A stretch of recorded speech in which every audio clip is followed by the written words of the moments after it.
Perdana Menteri Singapura sendiri yang membungkam mulut UAS. Sebilangan pemimpin Islam telah menyuarakan kebimbangan mereka.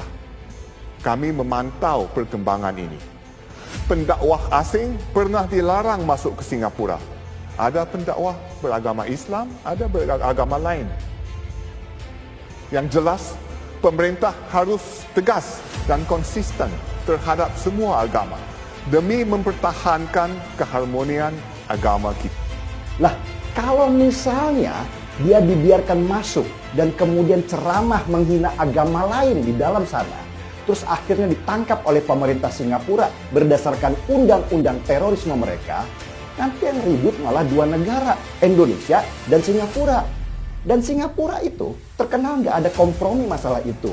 Bisa-bisa dihukum mati si Somad karena dianggap berpotensi membuat kerusuhan rasial di sana. Perdana Menteri Singapura pernah mengungkapkan bahwa banyak agama yang diamalkan dengan cara yang berlainan. Beberapa pendakwa asing menurut pejabat tersebut yang datang ke Singapura tidak paham konteks terbilang bahasa dan bangsa Singapura.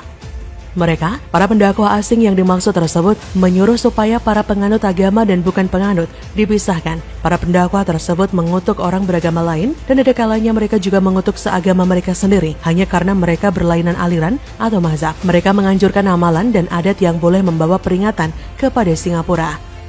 Beberapa pimpinan Islam menurut pejabat tersebut telah mengeluarkan kebimbangan. Pihaknya memantau perkembangan ini. Pendakwah asing memang pernah dilarang masuk ke Singapura. Ada pendakwah beragama Islam, ada pula yang dari agama lain. Yang jelas, pemerintah harus tegas dan konsisten terhadap semua agama demi mempertahankan keharmonisan agama di Singapura.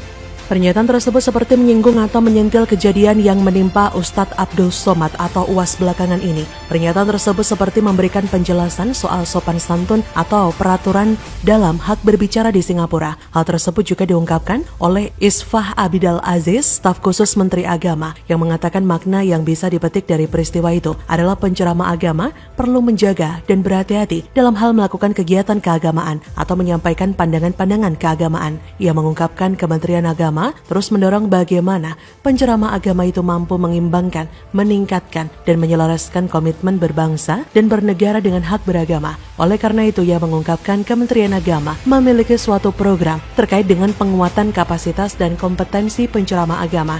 Jadi seorang penceramah agama bukan hanya bicara soal narasi-narasi keagamaan, tapi juga harus diselaraskan dengan komitmen kebangsaan. Ia menegaskan program ini bukan sertifikasi, tapi peningkatan kapasitas kebangsaan bagi tokoh-tokoh penceramah agama. Memang pemerintah Singapura sudah menolak banyak orang masuk ke Singapura karena berbagai alasan. Dan itu negara mereka, ya terserah mereka sih. Soma juga sering ditolak masuk negara. Jadi bisa aja kan, yang satu sering nolak, satunya sering ditolak. Dan melihat reaksi Somad itu sendiri, reaksi Somad terhadap Singapura semakin kebukalah topengnya. Bahwa dia itu sebenarnya adalah politikus yang mendompleng agama. Somad terus-terusan menggoreng isu ini untuk mendapat simpati dari umat yang kagum sama dia. Bahkan secara tidak sadar, menjadikan Somad sebagai orang suci. Narasi Somad seperti kita kencingi Singapura, tak usah belanja di Singapura, adalah narasi-narasi heroik untuk membangunkan image bahwa Somad adalah seorang revolusioner, pejuang agama yang menantang sebuah negara. Dan pengikutnya Somad senang ada kegiatan seperti ini. Sorak-sorai, teriak takbir, habis itu pulang dan bingung lagi hari ini listrik belum bayar. Waduh, gak salah sih sebenarnya, namanya juga usaha. Sulit memang melawan godaan dunia. Tapi mbok ya, Somad janganlah politisasi umat. Kasihan pengagummu yang masih membutuhkan bimbingan agama dengan benar. Kasih mereka pengertian dengan benar. Kenapa dirimu ditolak oleh Singapura? Sesudah itu ajak mereka sama-sama introspeksi bahwa ternyata selama ini apa yang dilakukan masih kurang benar. Seperti menghina agama lain itu nggak boleh. Mengajak kebaikan dan toleransi kepada mereka yang berbeda dan bersikap baik kepada semua orang juga menjadi panutan. Kalau semua itu sudah dilakukan dan kemudian kembali masuk ke Singapura dan dibolehkan, itu barulah prestasi. Jadi Anda berhasil mengambil hati pemerintah Singapura dengan akhlak dan adab Anda sebagai tamu. Itu baru namanya Muslim sejati. Tunjukkan agama dengan perbuatan, bukan cuma dengan kata-kata di acara ceramah.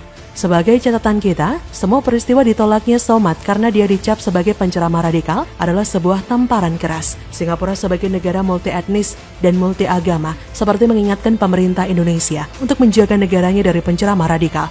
Karena kalau orang-orang seperti itu tidak ditertibkan, maka itu akan menjadi stigma untuk Indonesia bahwa negara kita adalah negara yang melindungi radikalisme yang berbaju agama. Bagaimana menurut Anda?